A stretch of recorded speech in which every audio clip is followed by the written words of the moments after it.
കൂട്ടുകാർക്ക് നല്ലൊരു ദിവസം ആശംസിച്ചുകൊണ്ട് നമുക്ക് നേരെ ഇഷിതയുടെയും മഹേഷിന്റെ ഇന്നത്തെ നല്ലൊരു വിശേഷം കേട്ടാലോ. ആദ്യമായി കാണുന്നവരാണെങ്കിൽ ചാനൽ ഇഷ്ടപ്പെട്ട ഒന്ന് സബ്സ്ക്രൈബ് ചെയ്യാൻ മറക്കരുതേ. അതോടൊപ്പം തന്നെ കണ്ടുകൊണ്ടിരിക്കുന്ന എല്ലാവരുടെ സപ്പോർട്ടിലായിരിക്കും തുടർന്നും പ്രതീക്ഷിച്ചുകൊണ്ട് നമുക്ക് നേരെ നമ്മുടെ വിശേഷത്തിലേക്ക് അങ്ങോട്ട് പോയാലോ. അങ്ങനെ ഇന്നത്തെ വിശേഷത്തില് ഇഷിതയുടെ അടുത്ത് ചിപ്പി സംസാരിച്ചുകൊണ്ടിരിക്കുകയാണ്. ഇഷിത പറഞ്ഞു, മോൾക്ക് വിഷമമായോ എന്നെക്കുറിച്ച്? മോളുടെ അച്ഛമ്മയൊക്കെ അങ്ങനെ പറഞ്ഞത്. അതെ, എനിക്ക് നല്ല സങ്കടമായി ഫ്രണ്ടേ. സാരില്ല, എന്തൊക്കെ ആരൊക്കെ പറഞ്ഞാലും എനിക്ക് എന്റെ ഫ്രണ്ടിനെ ഇഷ്ടമാട്ടോ. എനിക്ക് എന്റെ ഫ്രണ്ടിനോട് ഭയങ്കര ഇഷ്ടമാണ്. ഐ ലവ് യു ഫ്രണ്ട് എന്നൊക്കെ പറഞ്ഞുകൊണ്ട് ഇഷിതനെ പോയി കെട്ടിപ്പിടിച്ച് ഉമ്മ കൊടുക്കുവാണ് ചിപ്പി. ഈ സമയത്ത് അങ്ങോട്ട് സുചിത്രയും പ്രിയാമണിയും കൂടെ കയറി വരുന്നേ.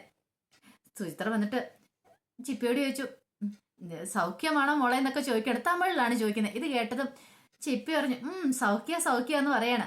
പിന്നീട് ആന്റിക്കോ, ആന്റിക്ക് സൗഖ്യമാന്ന് പറയാണ്. പിന്നീട് അവരങ്ങനെ സംസാരിച്ച് കഴിയുമ്പോഴത്തേനും ചിപ്പി മോളോട് പ്രിയാമണി ചോദിച്ചു, അല്ല മോൾക്ക് ഞാനേ പാലെടുക്കട്ടെ എന്ന് ചോദിക്കണം കുടിക്കാനായിട്ട്. വേണ്ട, പാൽ എനിക്ക് വേണ്ട, ഞാൻ വീട്ടിൽ നിന്ന് കുടിച്ചെന്ന് പറയണ. അല്ല, മോള് വീട്ടിൽ പറഞ്ഞിട്ടാണ് ഇങ്ങോട്ട് വന്നേ? ഇല്ല, ഞാൻ ആരോടും പറഞ്ഞില്ല. അപ്പൊ മോളെ വീട്ടിൽ അന്വേഷിക്കില്ലേ? അന്വേഷിക്കൂന്ന് അറിയാം. എന്നാ മോളെ ഒരു കാര്യം ചെയ്യാം, മോള് ചെല്ലു കിട്ടോന്ന് പറയണം. പിന്നീട് ശരിയെന്ന് പറഞ്ഞ് ചിപ്പി അങ്ങോട്ട് വാതിക്കലേക്ക് ചെന്നിട്ട്, അതെ ഫ്രണ്ടേ, ഞാൻ പോയിട്ട് വരട്ടെ എന്ന് പറയണം. ശരിയെന്ന് പറയണം. അങ്ങനെ വാതക്ക വരെ പോയിട്ട് വീണ്ടും ചിപ്പിമോൾ ഓടി വന്നിട്ട് ഇഷിതനെ കെട്ടിപ്പിടിക്കുകയാണ്. കെട്ടിപ്പിടിച്ച് ഉമ്മ കൊടുക്കണം. ഇഷിത തിരിച്ച് ഉമ്മ കൊടുക്കണം. എന്നിട്ടാണ് ചിപ്പിമോൾ അങ്ങോട്ട് പോകുന്നത്. അങ്ങനെ ചിപ്പിമോൾ അങ്ങോട്ട് പോയി കഴിഞ്ഞപ്പോഴത്തേനും പ്രിയമണി വന്നിട്ട് ചോദിച്ചു, അല്ല നീ ഈ ചെയ്യുന്നത് ശരിയാന്ന് നിനക്ക് തോന്നുന്നുണ്ടോ മോളെ എന്ന് ചോദിക്കണം. ഇത് കേട്ടതും ഇഷിത ചോദിച്ചു, അമ്മ അങ്ങനെ പറഞ്ഞേ? നിനക്കറിയാലോ അവള്, കാരണം അവളിപ്പോ ഈ കാണിക്കുന്ന സ്നേഹം എന്ന് പറഞ്ഞിട്ടുണ്ടെങ്കിൽ എന്താണെന്നറിയാവോ, അവൾക്കൊരു അമ്മയില്ല. അപ്പൊ അതിന്റെ സ്നേഹമാണ് നിന്നോട് കാണിക്കുന്നത്. ഒരു പക്ഷേങ്കിൽ അവളുടെ സ്വന്തം അമ്മ അവൾക്കുണ്ടായിരുന്നെങ്കിൽ അവൾ നിന്നോട് ഈ സ്നേഹം കാണിക്കത്തില്ലായിരുന്നു പറയാം. ഇത് കേട്ട സുചിത്ര പറഞ്ഞു, ശരിയാ, ആന്റി പറഞ്ഞ ശരിയായിട്ടുള്ള കാര്യം ചേച്ചി. ഒരു പക്ഷെ അവൾക്കൊരു അമ്മയുടെ സ്നേഹം കിട്ടാത്തതുകൊണ്ട് മാത്രമായിരിക്കും ചേച്ചിയുടെ അടുത്ത് ഇത്ര ഓവറായിട്ട് അവൾ സ്നേഹം കാണിച്ചുകൊണ്ട് വരുന്നത്. പക്ഷെ ഒരു കാര്യമുണ്ട്, എപ്പോഴും ചേച്ചി ഒരു കാര്യം ചിന്തിക്കണം. അത് ചേച്ചിയുടെ മോളല്ല, അത് വെറും നമ്മുടെ നൈബർ മാത്രമാണ്. അതിനപ്പുറം അവരും ചേച്ചി നമ്മൾ ഒരു ബന്ധമില്ല. ആ കുട്ടിയുമായിട്ടും ചേച്ചിക്ക് ഒരു ബന്ധമില്ലെന്ന് പറയാം. പ്രിയാമണി പറഞ്ഞു, മോളെ അപകടത്തിലേക്കാണ് നീ പോയിക്കൊണ്ടിരിക്കുന്നത് അറിയാലോ. ഒരു കാരണവശാലും അവര് ചിപ്പീനെ ഇനി ഇങ്ങോട്ട് വിടുമെന്ന് എനിക്ക് തോന്നില്ല. അവരങ്ങനെ വെല്ലുവിളികൾ നടത്തിയിട്ടാ പോയിരിക്കുന്നത്. കണ്ടോ, ഒരു കണക്കിന് പറഞ്ഞിട്ടുണ്ടെങ്കിൽ നിന്നെ ഇത് നന്നായിട്ട് ബാധിക്കുന്ന കാര്യമാണ്. അതുകൊണ്ട് നീ ആ കുഞ്ഞിനെ നിന്റെ ജീവിതത്തിൽ നിന്ന് തന്നെ ഒഴിവാക്കണം. ഒരു കാരണവശാലും അവൾ ഇനി ഇങ്ങോട്ട് വിളിച്ചു കയറ്റാൻ പാടില്ല. നിന്റെ അടുത്തേക്ക് അവൾ വന്നാലും അവളെ നീ ഇനി അകറ്റി നിർത്തണമെന്ന് പറയാം. ഇത് കേട്ട് കഴിഞ്ഞപ്പോഴത്തേനും ഒരു നിമിഷം ഇങ്ങനെ ആലോചിച്ചു ഇഷിത. പിന്നീട് ഇഷിത പറഞ്ഞു, അമ്മ എന്താ വിചാരിച്ചുകൊണ്ടിരിക്കുന്ന ചിപ്പിമോളെ കുറിച്ച്? ചിപ്പിമോള്, ഞാനല്ല ചിപ്പിമോളുടെ അടുത്തേക്ക് ചെല്ലുന്നേ. പക്ഷെങ്കില് ഒരു കാര്യമുണ്ട്, എനിക്ക് എന്ത് ആപത്ത് വന്നാലും ആ സെക്കൻഡ് അവൾ എൻ്റെ അടുത്തേക്ക് ഓടി വരും. എന്താണെന്നറിയാവോ, എന്റെ വിഷമം അവൾക്ക് പെട്ടെന്ന് മനസ്സിലാവുന്നുണ്ട്. അതിന്റെ തിയറി മാത്രം എനിക്ക് മനസ്സിലാകത്തെ. ഇപ്പൊ ശരിക്കും പറഞ്ഞിട്ടുണ്ടെങ്കിൽ എന്നെ താങ്ങി നിർത്തുന്ന അവളാണ്. അവളുള്ളതുകൊണ്ടാ ഓരോ ദിവസം എന്റെ മുന്നോട്ട് പോയിക്കൊണ്ടിരിക്കുന്നത്. എനിക്കൊരു ആപത്ത് വന്നാലും ഒരു വിഷമം വന്നാലും അവൾക്കത് അറിയാനായിട്ട് സാധിക്കുന്നുണ്ട്. ശരിക്കും പറഞ്ഞാല് ഇപ്പൊ അവൾ എന്റെ കൈയാ പിടിക്കുന്നത്, ഞാൻ അവളുടെ കൈയല്ല പിടിക്കണേന്ന് പറയാം. ഒരുപക്ഷെ അമ്മയൊക്കെ പറഞ്ഞ പോലെ ഞാൻ പെറ്റമ്മയല്ലായിരിക്കും, ഞാൻ പ്രസവിച്ചിട്ടൊന്നും ഇല്ലായിരിക്കും. പക്ഷെ ചിപ്പിമോളെ കാണുമ്പോൾ എനിക്കറിയത്തില്ല, അവളെ കണ്ടു കഴിയുമ്പോഴത്തേന് എന്റെ നെഞ്ചിലൊരു വിങ്ങലുണ്ടാവുക. ഞാനൊരു പ്രസവിക്കാത്ത സ്ത്രീ ആയിരുന്നിട്ട് കൂടി എനിക്കെന്തോ ചിപ്പിമോളോട് ഒരു അമ്മയോട് എന്നൊരു വാത്സല്യം എനിക്ക് തോന്നേ. അതെന്തുകൊണ്ടാന്ന് മാത്രം എനിക്ക് അറിയത്തില്ലമ്മേ. എനിക്കൊരു കാര്യം ഉറപ്പാ, ചിപ്പിമോളെ കൂടാതെ എനിക്ക് ഒരു നിമിഷം പോലും ജീവിക്കാൻ പറ്റുമെന്ന് പോലും തോന്നില്ല. അങ്ങനത്തെ ഒരു സിറ്റുവേഷനിലേക്കാ കാര്യങ്ങളൊക്കെ പോയിക്കൊണ്ടിരിക്കണേ. ഇതൊക്കെ കേട്ട് കഴിഞ്ഞപ്പോ പ്രിയാമണിക്കും സുചിത്രയ്ക്കും എന്ത് ചെയ്യണം, എന്ത് മറുപടി പറയണമെന്ന് പോലും അറിയില്ലായിരുന്നു. അവർക്കറിയാം ചിപ്പിമോളുമായിട്ടുള്ള ഇഷിതയുടെ ബന്ധം എത്രമാത്രം ആഴത്തിൽ ആണെന്നുള്ള കാര്യം. പിന്നീട് മഹേഷിൽ ആകാശും രചനയും കൂടെ ക്യാരംസ് കളിച്ചുകൊണ്ടിരിക്കുകയാണ്. ഈ സമയത്ത് ആകാശ് പറഞ്ഞു, നീ കളി നന്നായിട്ട് ശ്രദ്ധിക്കുക എന്ന് പറഞ്ഞിട്ട് പറഞ്ഞു, ആ റെഡ് കോയിൻ ഇല്ലേ, അത് നീ മഹേഷാന്ന് വിചാരിക്കുക, അവൻ കിങ് ആണ്, അവനാന്ന് വിചാരിക്കുക. പിന്നെ ആ വൈറ്റ് കോയിൻ ഉണ്ടല്ലോ, അത് ചിപ്പിമോളാന്ന് വിചാരിക്കുക. ആ വൈറ്റ് കോയിൻ എടുത്തിട്ട് മഹേഷിനെ അടിച്ച് താഴെ ഇടാനായിട്ട് നോക്കാൻ പറയണേ. രണ്ടുപേരും ആ കുഴി വീഴണം, അറിയാലോ. ഇത് കേട്ട് കഴിഞ്ഞപ്പോഴത്തേനും ഒരു നിമിഷം ഒന്ന് രചന ഇങ്ങനെ ആലോചിച്ചിരുന്നു. പിന്നെ രചന ഇങ്ങനെ കോൺസെൻട്രേറ്റ് ചെയ്യുവാണ്. പിന്നെ ശരിക്കും ശ്രദ്ധിച്ചു വേണം കളിക്കാനായിട്ട്. കാരണം ഒരു നീക്കവും നമ്മുടെ പാളി പോവരുത്. കൃത്യമായിട്ട് രണ്ടും ഒരുമിച്ച് അതിനകത്തേക്ക് വീഴണമെന്ന് പറയണം. അങ്ങനെ രചന അടിച്ചു, രണ്ടും അതിനകത്തേക്ക് വീണു. കൊള്ളാം, സൂപ്പറായിട്ടുണ്ട്. ഇങ്ങനെ തന്നെ വേണം നമ്മൾ ഓരോ നീക്കങ്ങളും. രണ്ടാമത്തെ അടി ഫെയിലിയർ ആയിപ്പോയി. ഇപ്പൊ ഈ സമയത്ത് ആകാശ് പറഞ്ഞു, ഞാൻ ഇന്ന് ട്രൈ ചെയ്യട്ടെ എന്ന് പറഞ്ഞ് ആകാശ് ട്രൈ ചെയ്യാണ്. അങ്ങനെ ആകാശ് 2-3 വട്ടം കളിച്ചു. 2-3 വട്ടം ആകാശിന് വിന്നറായിട്ട് സാധിച്ചു. കണ്ടില്ലേ, ഇങ്ങനെ വേണം നമ്മൾ അവനെ കീഴടക്കാനായിട്ട്. നമ്മൾ ഓരോ പ്ലാനുകളും പദ്ധതികളും മുന്നോട്ട് പോകണം. ഒരു കാരണവശാലും ഒരിടത്ത് നമുക്ക് പാളിപ്പോലെ. പിന്നെ മറ്റൊരു കാര്യമുണ്ട്. എന്താ ആകാശേ? അല്ല, ചിപ്പിനെ നീ ഇങ്ങോട്ട് കൂട്ടിക്കൊണ്ട് വരുന്നുണ്ടെന്ന് പറഞ്ഞു. പക്ഷെ ചിപ്പി വന്നു കഴിയുമ്പോൾ ദേ ഞാന് ചിപ്പിയുടെ ആരാന്ന് നീ പറയൂന്ന് ചോദിക്കുക. ഇത് കേട്ടതും ഒരു നിമിഷം അവളൊന്ന് ആലോചിച്ചു. അതെന്താ ആകാശം അങ്ങനെ പറഞ്ഞു? അല്ല, നിയമപരമായിട്ട് നമ്മൾ ഇതിലായിട്ടും കല്യാണം കഴിച്ചിട്ടില്ല. ഇപ്പോഴും നീ ഭർത്താവ് ഉപേക്ഷിച്ച ഒരു സ്ത്രീ മാത്രമാണ്. കാരണം അതിന്റെ കാരണം നിനക്കറിയാലോ. അതെ, കാരണം ഡിവോഴ്സ് ആയിട്ടില്ല. ഡിവോഴ്സ് ആതെ കല്യാണം കഴിക്കാൻ പറ്റില്ലോ നമുക്ക്. അതുകൊണ്ടല്ലേന്ന് ചോദിക്കും. അതെ, അതുകൊണ്ടാ പറഞ്ഞേ ഡിവോഴ്സിന്റെ കാര്യങ്ങളൊക്കെ എത്രയും പെട്ടെന്ന് നീങ്ങണം. നമ്മൾ രണ്ടും തമ്മിൽ വിവാഹിതരാവണമെന്ന് പറയണേ. എങ്കിൽ മാത്രമേ ചിപ്പിമോളെ ഇങ്ങോട്ട് കൊണ്ടുവന്നിട്ട് കാര്യമുള്ളൂ.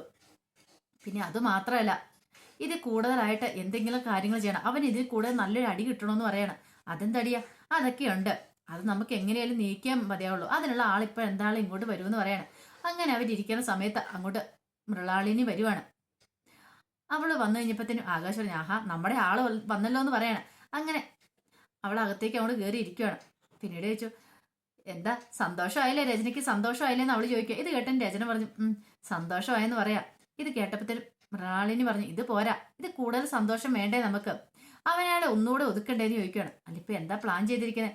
ഒരു ചെറിയ പ്ലാനുകളും കാര്യങ്ങളൊക്കെ എന്റെ മനസ്സിലുണ്ട്. ഇപ്പൊ തന്നെ അറിയാലോ ഞാൻ എങ്ങനെ അവരെ തറ പറ്റിച്ചെന്നുള്ള കാര്യം. ഇഷിത ഡോക്ടറെ കുറിച്ച് ഒരു പരാമർശം പോലും മഹേഷ് ചെയ്തിട്ടില്ല.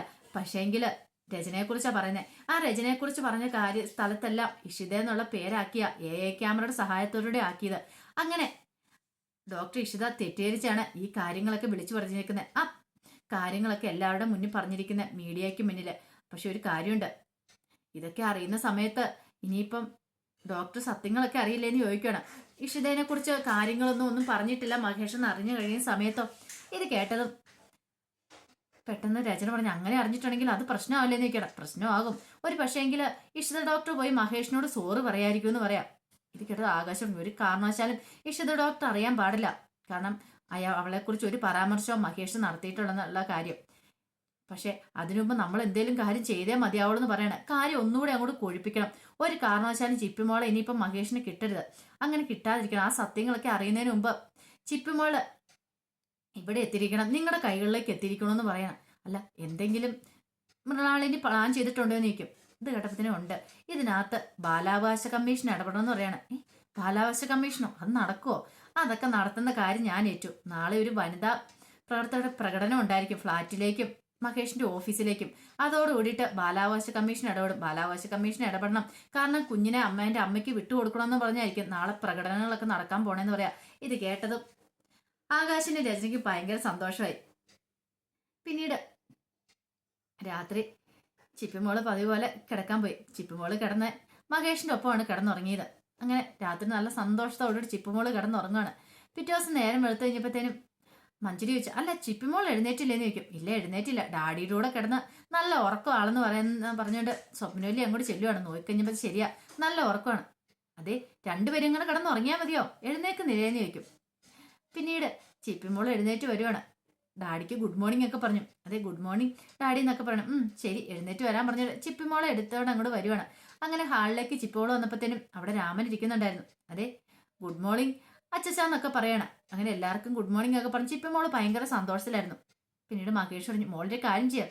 അതെ, പോയി ബാത്റൂമിലൊക്കെ പോയിട്ടു. അപ്പത്തേനും ഇതേ ഡാഡി ബ്രഷും പേസ്റ്റും ഒക്കെ എടുത്തോണ്ട് വരാമെന്ന് പറയണം.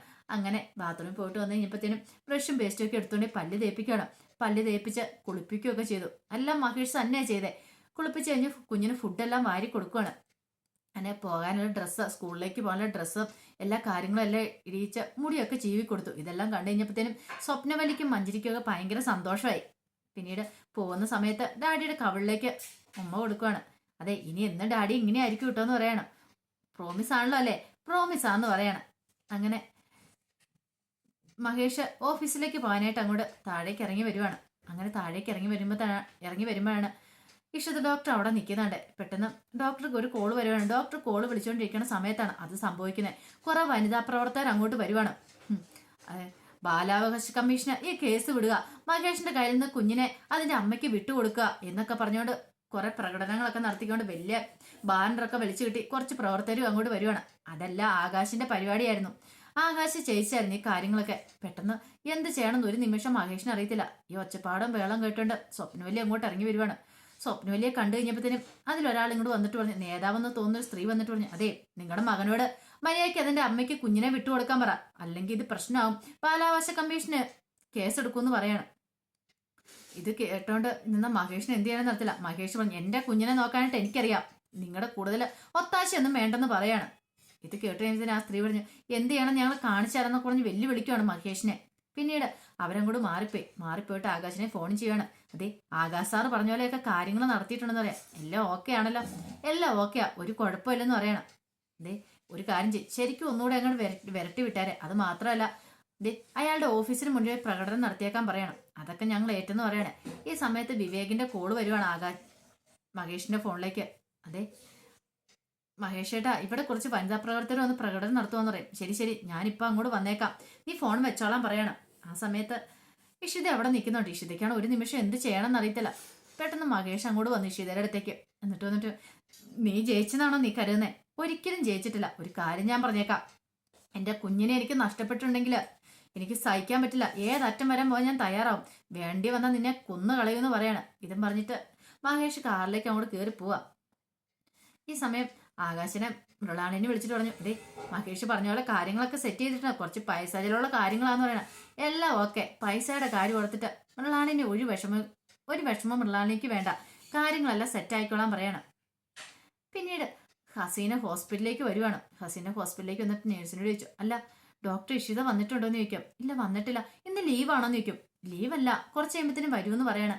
അങ്ങനെ സംസാരിച്ചുകൊണ്ടിരിക്കുമ്പോഴാണ് ഡോക്ടർ ഇഷിതയുടെ കാർ അങ്ങോട്ട് വരുന്നത്.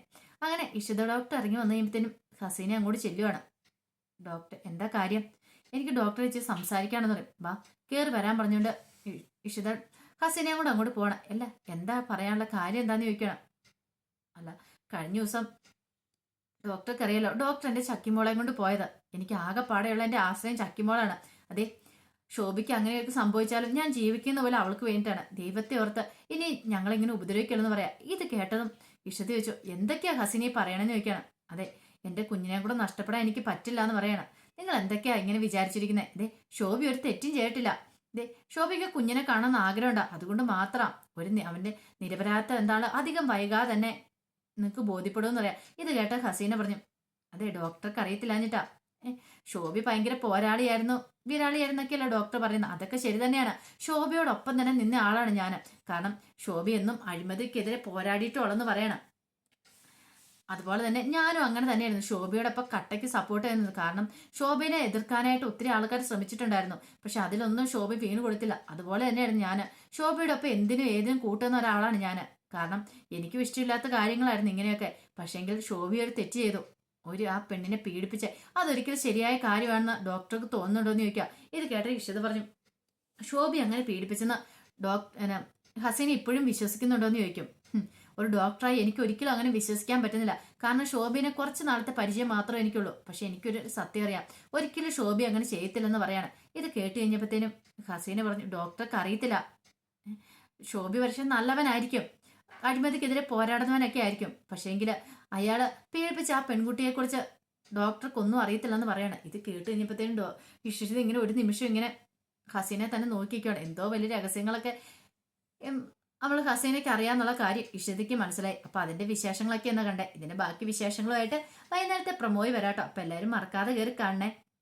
അപ്പൊ ഇനി നമ്മൾ കാണാൻ പോകുന്ന ആ രഹസ്യങ്ങൾ എന്തൊക്കെയാന്ന് ഇഷിത ഡോക്ടർ അറിയാൻ പോകുന്നതാണ്. അപ്പൊ അതിന്റെ വിശേഷം കഴിഞ്ഞ് നമ്മൾക്ക് എല്ലാവർക്കും കാത്തിരിക്കാം. ഒരിക്കൽ കൂടി എല്ലാവർക്കും നല്ലൊരു ദിവസം ആശംസിച്ചുകൊണ്ട് നിർത്തുന്നു.